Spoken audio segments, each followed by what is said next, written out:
Imagine you're a historian 700 years in the future looking at the early 21st century. Do you think you'd pay any attention to the music? For as long as humans have been alive, we've been making music. It's come in many different forms, but it's always been present. I think music's role in society is often undervalued or not even noticed, which is a shame because it plays an incredible role in our history. To understand the influence that music has on history, let's go back over 700 years to the Ottoman Empire to explore how Ottoman Empire music reflected the rise, height, and end of the empire through cultural fusion, flourishing of arts, and the eventual fall to westernization. To begin, let's look at the cultural fusion of music in the Ottoman Empire. As the Ottoman Empire expanded and grew in power, it became a fusion of Turkish, Byzantine, Greek, Persian, Arabian, Jewish, and various other cultures, which can be seen in the formation of Ottoman classical music. Researching the music of the Ottoman Empire poses a difficult challenge because before the 19th century, they didn't put much emphasis on writing down their music, often playing from memory alone. Instead of looking at manuscripts, one of the best resources we have to see the extent of cultural fusion in music in the Ottoman Empire is the instruments that were traditionally used in the music. According to Peter Tracy and his article on Ottoman music, cultural evolution, and the problems of musical myth-making, Ottoman music typically consisted of a singer accompanied by an ensemble of instruments, such as the ney, kudum drums, and a variety of plucked and bowed stringed instruments, such as the tambour and the oud. Looking at the origins of these instruments, we see that they come from various places across southeastern Europe, Western Asia, and North Africa, the regions in which the Ottoman Empire expanded into. Looking into the specific instruments, we can see that the oud is an instrument that is found across the Middle East, North Africa, the Balkans, and Arabia, with early examples of it coming from Greece, Turkey, and Spain, according to the Center for South Asian and Middle Eastern Studies. On the other hand, according to Folk Dance Footnotes webpage on the timbre family, the tambour originated in Mesopotamia, southern or central Asia. It was used in art and folk traditions in Iran, India, Iraqi Kurdistan, Afghanistan, Turkey, Tajikistan, Kazakhstan, and Uzbekistan. Interestingly, the ney is the oldest wind instrument in the history of Ottoman Turkish music. This instrument, the origins of which can be traced back to 5000 BC in Sumerian society, has an important place, especially in Mevlevi tradition, according to Nağme Yarkın. He also wrote about percussion, and that rhythm instruments were the first instruments used in the history of music. In Ottoman Turkish music, the instruments kudum, bindir, daire, def, finger cymbals, and more come from the same tradition of music and enabled them to perform the strong and weak times of the procedures in their correct structures. According to the Center for South Asian and Middle Eastern Studies, the zurna is a very old instrument, and scholars aren't totally sure of its origins. Some believe it came with the Roma populations as they left northern India and migrated into Anatolia and into Europe. If you noticed, all of these instruments come from different places across the world and are involved in different musical traditions from different cultures. As the Ottoman Empire expanded its territory, it incorporated several different countries into its own. On the music side of things, this meant that all these instruments became important parts of the Ottoman classical musical tradition. This shows a direct parallel between the expansion of the Ottoman Empire and the cultural fusion within its music.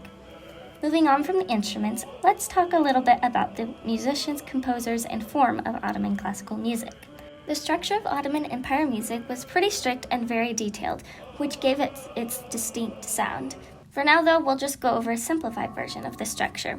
According to the Republic of Turkey Ministry of Culture and Tourism's webpage on Ottoman music was formed and given voice in the fasil, itself based on the unity of mode. Fasil includes works composed within the same melodic structure, or makam, a complex mode and melodic system utilized for the development of melodic content and improvisation. To simplify it further, makams make up the fasil, and the fasil is the overall structure of most Ottoman classical music.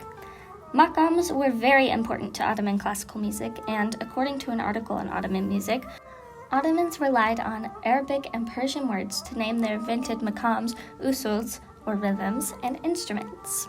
This means that other languages, and by extension other cultures, were fundamental in creating the building blocks for Ottoman classical music. In addition, many of the composers and musicians that were fundamental to creating the forms and structures used in Ottoman Empire music came from different cultures, highlighting how essential cultural fusion was to the creation of Ottoman Empire music. As the Ottoman Empire expanded, it not only put its rule over the composers and musicians that would eventually create Ottoman classical music, but it invited the influence of their cultural music into Ottoman classical tradition. Overall, the different instruments, musicians, composers, and instruments that emerged due to the cultural fusion of music directly parallel the expansion of the Ottoman Empire into different territories. The Ottoman Empire's expansion spanned over centuries, as did the development of Ottoman classical music. The height of Ottoman classical music occurred at the same time the Ottoman Empire was at its strongest, around the 1500s, particularly during the ruling of Suleiman the Magnificent. According to Susan Yalman in her article The Age of Suleiman the Magnificent, under Suleiman, who ruled from 1520 to 1566, popularly known as the Magnificent or the Lawmaker, the Ottoman Empire reached the apogee of its military and political power. Geographic expansion, trade, economic growth, and tremendous cultural and artistic activity helped define the reign of Suleiman as a golden age. As we discussed before, the Ottoman Empire covered many different cultures and territories when it expanded. Looking at a map of its expansion and when it expanded, we can see that a good chunk of it happened under Suleiman when he was Sultan. Part of the reason the Ottoman Empire's expansion lasted so long was because it allowed local cultures to keep their cultural identities.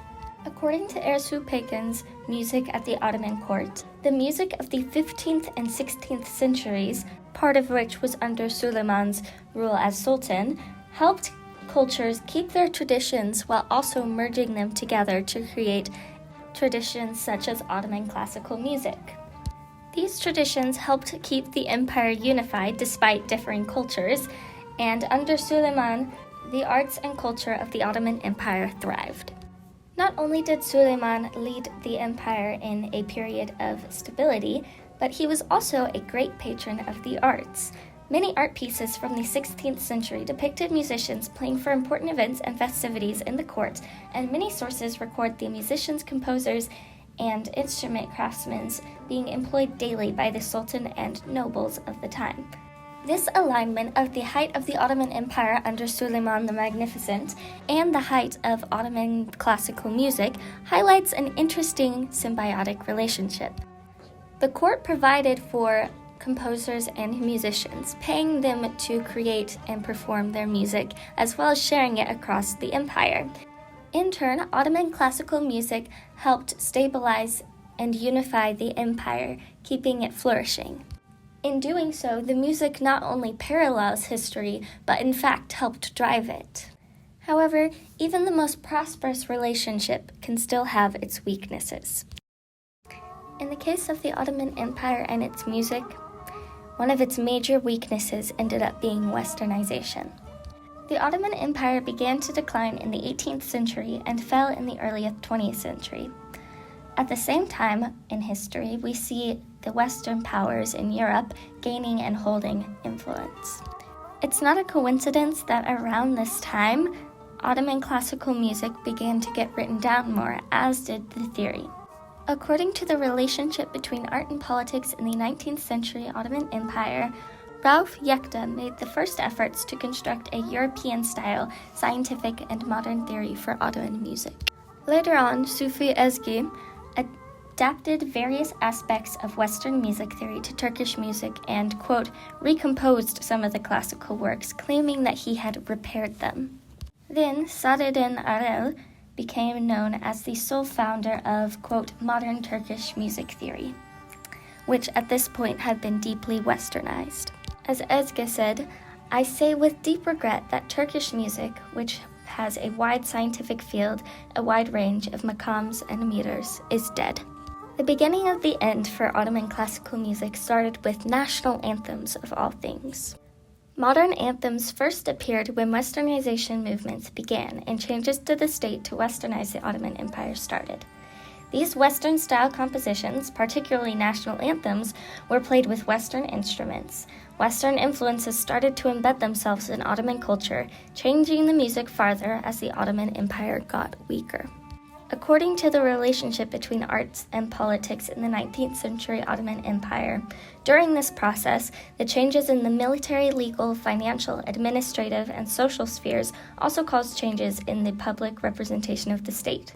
National anthems became part of the agenda for the first time during the reign of Mahmud II and continued in the following period until they were finally institutionalized.